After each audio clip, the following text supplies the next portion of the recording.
All right, if you're an IB economics student, you know this is one of the big ones, economic integration. Today, we're going to do a full-on review, how countries team up, what they get out of it, and, maybe most importantly, what they have to give up. So let's dive right in. It really all boils down to this one question, doesn't it? I mean, why would any country, any sovereign nation, willingly hand over some of its power to make its own rules? What could possibly be worth that? That's the puzzle we're going to solve, because this trade-off is at the very heart of everything we're about to cover. Okay, here's our game plan. First, we're going to climb something I call the integration ladder. Then we'll get into the heavy stuff, monetary unions, and ask if there may be a step too far. From there, we'll zoom out to look at the global referee, the WTO. And finally, we'll wrap it all up by talking about the ultimate price of unity. Right, first up, the integration ladder. The best way to think about this is as a framework, a way to see just how deep and entangled the economic relationships between countries can get. We're going to start at the very bottom and work our way up, step by step.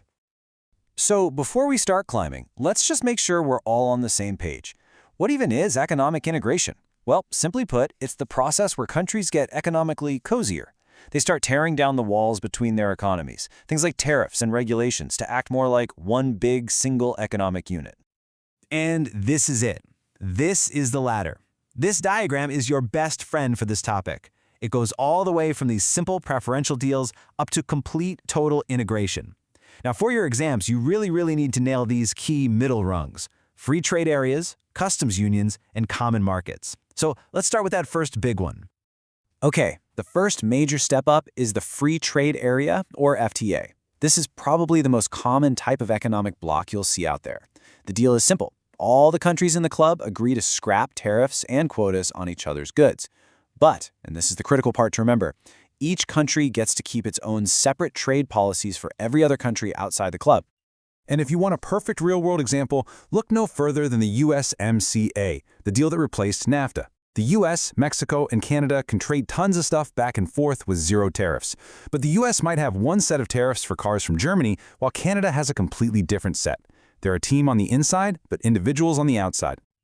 All right, let's climb one more rung. Next up is a customs union. Now, a customs union is basically an FTA with one huge game-changing addition: a common external tariff. So not only do they trade freely with each other, but they all agree to have the exact same set of tariffs for all non-member countries.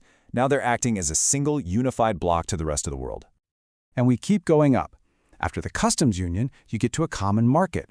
This takes everything we just talked about, the free trade inside, the common policy outside, and then adds another massive layer: the free movement of the factors of production. We're not just talking about goods anymore. We're talking about people and money. Labor and capital can flow across borders just as freely as a car or a computer. You want to see this in action? The Schengen area in Europe is the textbook example. It means a doctor from Portugal can pack her bags and go work in a hospital in Germany. No visa, no work permit, no hassle. That free movement of people is really the heart of what makes a common market a common market. Okay, so let's just pause for a second and look at the pros and cons here. On one hand, joining one of these blocks can be great. You get more efficiency, bigger markets mean you can achieve economies of scale, and it often leads to countries getting along better politically. But there's a real downside. Countries have to give up some control, some sovereignty, and these clubs can end up freezing out non-members, which isn't always great for global trade. Okay, now we're getting to the very top of the ladder. This is where things get really intense.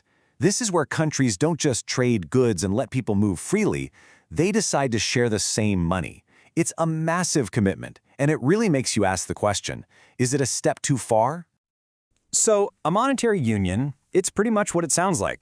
A bunch of countries in a common market look at their own currencies, the franc, the mark, the lira, and they decide to just get rid of them. They adopt one single shared currency run by one single common central bank. And of course, the elephant in the room, the biggest example on the planet, is the Eurozone. And you can totally see the appeal, right? If you've ever traveled around Europe, you get it. No more fumbling with different coins and bills at every border. You can look at the price of a flight online from Paris or Berlin and know exactly what it costs. It makes everything transparent, it ramps up competition, and it's supposed to bind countries closer together. But, and this is a gigantic but, there's a fundamental problem. And this analogy just hits the nail on the head. Imagine trying to make one single monetary policy work for a dozen different economies. It's like having to cook one meal for all your friends, but one is a vegan, one's allergic to nuts, and another can't have gluten. What's perfect for one person could be a total disaster for someone else. And this isn't just a funny analogy. This is the dinner party problem in the terrifying real world. Just look at these numbers from the Euro crisis. Greece's unemployment rate exploded to a catastrophic 25%. Their economy was screaming for a weaker currency to make their exports cheaper, but they were stuck with the euro, which was being kept strong by Germany's booming economy, where unemployment was under 5%. That one dish, the strong euro, was a feast for Germany, but poison for Greece. Okay, so we've spent a lot of time on these regional blocks. Let's zoom all the way out now and look at the big picture. Let's talk about the organization that tries to be the referee for the entire planet's trading system, the World Trade Organization. So, what does the WTO actually do? Well, its main job is to be the world's trade cop. It pushes countries to lower trade barriers, it provides a place for them to negotiate huge multi-country deals, and, crucially, it acts as a court to settle trade fights between its members.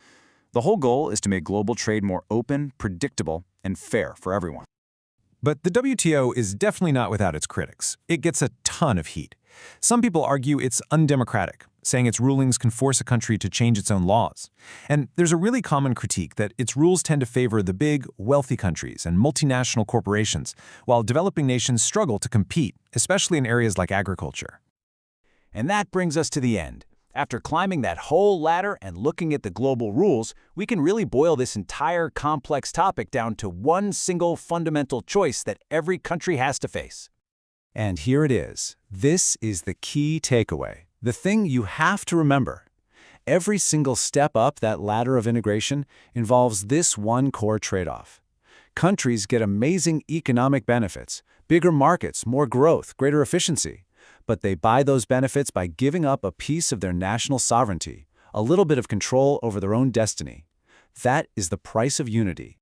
So I'll leave you with a final question to chew on. When we look at the massive global problems we're facing today, climate change, pandemics, things no single country can solve, is the answer to get even closer? To integrate even more deeply? Or, in such a chaotic world, is giving up that national control actually the bigger risk? It's probably the defining economic question of our time. Thanks for joining me.